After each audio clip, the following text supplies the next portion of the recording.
Hi, Pisces rising sign. Here is your weekly forecast starting on the 16th of February until the 22nd of February.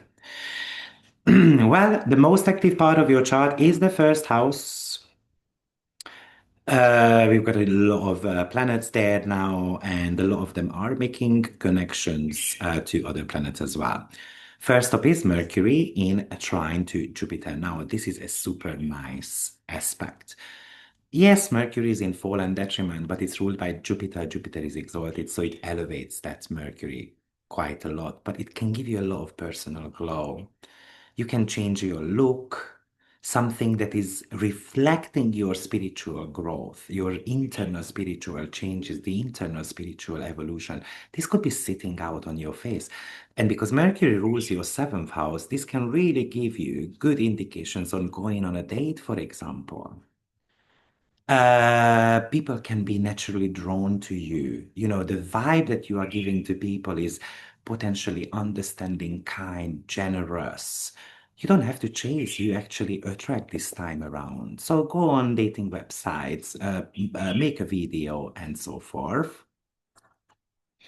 I can imagine that a creative project that you have been working on, you are ready to kind of launch it. And this is going to be something how the world starts seeing you. Or this is about a day that you should be spending with doing things that you exactly love doing, something that is allowing your soul to grow a little bit further. You can have a lot of dreamy ideas as well, but you potentially might be meeting people who are, ready to kind of accept your dreamy nature, and maybe they are on board with you as well. I also love this Venus North Node and Pallas Athene triple conjunction. Now, this is happening right on my Venus, so I'm really excited about that. Do let me know in the chat box below, if it triggers any planets in your natal chart, because those are going to be the most important days of the week. But this could talk to you about a love story. This could talk to you about you increasing your personal brand. This is about a personal debut, debuting a new look and identity. It's more of a high value type of approach. Or this is a week where you don't have to work for opportunities. Maybe you get the recognition that you deserve kind of on the street. You can get a lot of loving and caring text messages from others too. This is also about doing some physical stuff that might be giving you a little bit more energy. I mean, we've got the North Node there, that's boosting. Pallas Athene is about patterns, recognizing something. So also recognizing that beauty doesn't just lie within the body, but something it's connected to what we have got inside as well. And that's why in the sign of Pisces, this could lead to certain type of a healing. So you might start focusing a little bit more on your vitality. Or this is about an intuitive first impression. What I'm kind of mean by that you might be meeting someone and then you've got a good feeling about that person or a bad feeling. But also you might meet someone influential who starts seeing your soul, and maybe they are offering you some practical ideas what you can do in the future. Or maybe you're going to start treating your body more like it's sacred, valuing your body more.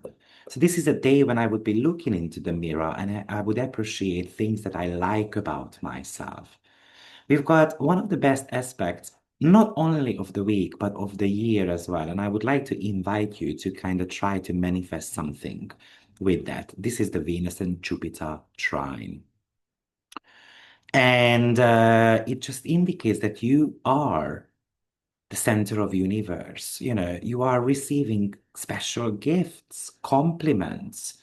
Doors just open because you walked in. So opportunities could be coming into your life. It might be a romantic opportunity. Your personal brand can start growing quite significantly. You are happy about something. You are happy to be you. If you are single, actually, you can really attract someone on a soul mate level. You can fall in love with someone as well. We need to be sometimes careful with exalted energies because it's a high vibe to it. It's like a really high frequency energy. And sometimes we get carried away with it. But it's still super good. If you're partnered, then it's about bringing the spark back into the relationship. I would call this as a wild card wish, maybe a wish that you made month ago, and then all of a sudden it comes true in a way that feels magical. So I played the lottery ticket. I was talking to my friend this morning. He's got this trine happening in the eighth and the fourth house, and I've got it in the first and the fifth house. So we decided to do a bit of a lottery ticket. We might be attracting some opportunities. Yeah, we do have got one challenging aspect this week as well. And that's the Sun-Uranus square. Now, this is not simple Sun and Uranus square. This is actually an eclipse square Uranus. I'm going to be preparing a separate video about the eclipse, but that's going to be for my members on my website, AstroViktor.com. And if you consider joining one of the tiers, the minimum is about $22, where you get 5 webinars opened up each month. And you get 2 live readings, which are connected to the new moon and the full moon. Now, this solar eclipse is a new moon on steroids, basically. So I'm just going to talk about it very briefly here. But this would talk to us about maybe figuring out a secret, for example. You might be accidentally reveal a secret as well that you have been keeping, but it has got certain type of a shocked factor. But at the same time, it gives you that feeling of a relief as well. This could be a mental breakthrough, ego death. When you realize that some of your fears you have had for years are actually total nonsense. Or you can have these psychic breakthroughs, these psychic balls, these visions or dreams that are so vivid that they feel like a shock. It feels impossible. Or maybe it even kind of diverts your mind a little bit, and then it's more difficult to focus on the normal, mundane tasks. Or I can imagine an old contact who is going to be popping back into your life. You get this random notification, for example, on TikTok and stuff like that, someone you used to date.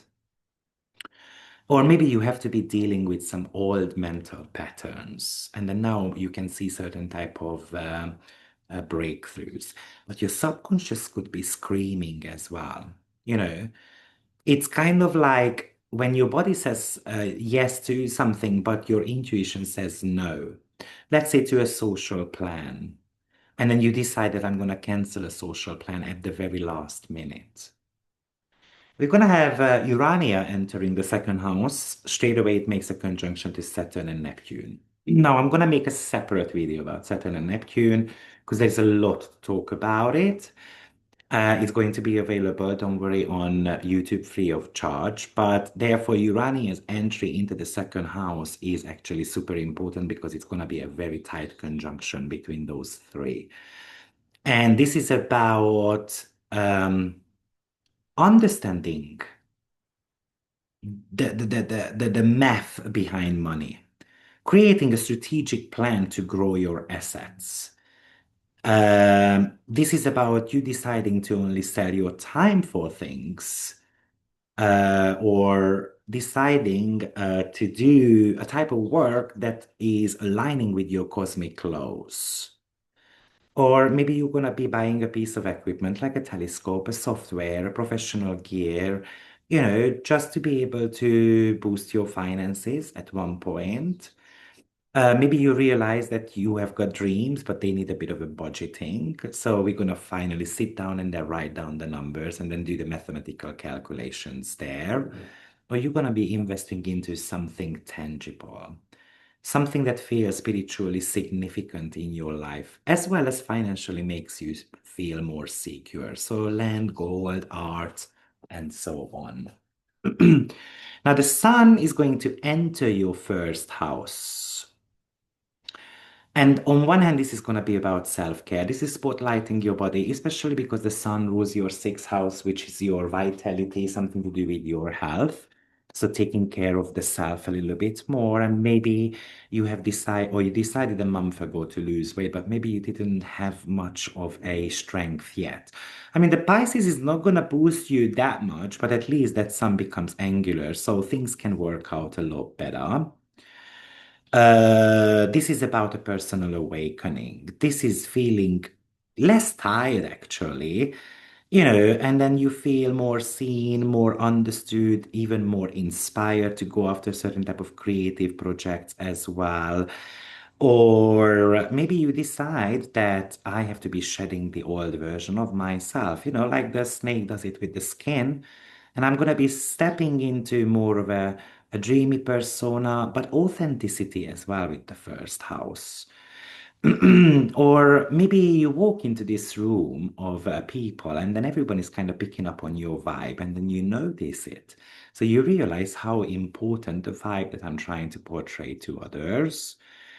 Or you might be attracting a lot of people, like co-workers, employees, and so forth, who want to get advice from you.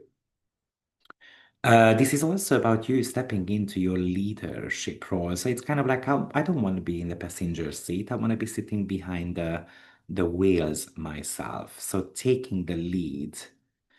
And what's very interesting about is that the Pisces is about your internal feelings, but the first house is your external reality. So now the sun is trying to match that up, and it does it in a magical way. Now we've got Mercury in your first house as well, sextiling Juno in your 11th house. So I can imagine you, for example, making a commitment to a group, project, a tribe. Maybe actually you are ready to meet the friends of your boyfriend and girlfriend because Mercury is the ruler of your relationship department. I can imagine that you are ready to communicate your vision to your friends, to your audience, for example, and then they see you being serious and consistent about something. Maybe you are ready to write down your social goals for the year ahead and, trying to find the strategic people, like in a strategic way, what type of people to connect to so that I can make this happen.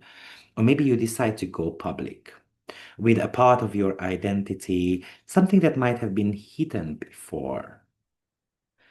Or I can imagine that you commit to a task to be able to help a friend of yours. Or you can have these very kind of ride or die conversations with your best friend as well. And that might be something that's going to be solidifying the connections between the two of you. And we've got Mars in sextile to Ceres as well. Now that is 12 and second house energies. And that Mars is really trying to cut out some of your internal battles. So to be able to certain type of internal fears, to be able to feel better in your own skin, something that has been burdening you for a while. But it can be a quiet action that you take to secure some of your financial resources, something that no one else knows about it. It's like kind of like I'm gonna win the lottery ticket and I'm not gonna tell anyone, for example. Or you start trusting your gut, starting to trust your gut feelings to cut an expense, something that has been draining your spirit. Or you might want to be spending a little bit more time in solitude to kind of reparent your relationship with money and self-worth. Or you decide to kind of do this psychic shielding as well, maybe a salt bath or cleaning to kind of protect your personal energy. Or you have got certain type of hidden talents that needs discovery here, and you can monetize a skill of yours. Um, or you can even give kind of like a free reading to someone, and that makes you feel good. It can even indicate some charitable, because you are giving your time free of charge to someone to create a better future. Now, of course, Mars is the ruler of your second house. So the very negative manifestation of this sextile even though it's a sextile, could be that you feel a little bit down and then you might be spending a little bit more money on self-care element as well. Altogether, the second house does want you to be patient, to be efficient, to be disciplined about something. But that very heavy first house, this is about the relationship with the self, the relationship with others. What do I know about myself? How do I appreciate myself? And Mercury gets quite a role this week. So it's about how to improve the way I connect with clients, with my audience, or how we can improve existing relationships as well. Now, whether we are talking about superiors with Jupiter ruling the 10th house or just within yourself as well. But you have to be able to recognize your good qualities, and you can expect others to recognize what you are good at, but they can be recognizing some of the lacks as well within you. Imagine this Mercury Jupiter being the student and the teacher type of connection. You know, the teacher is meant to give positive feedback to the student. So you are meant to be giving yourself positive feedback as well. You're going to have to pat those shoulders from time to time. But this might be telling you that you have to be stepping into the spotlight, especially with the sun in the first house, and connecting with people. Go on dates, get to know new friends, and so forth, because in the long run, those can bring you some really nice moments. So good luck, Pisces, and I will see you next week. Take care. Bye bye.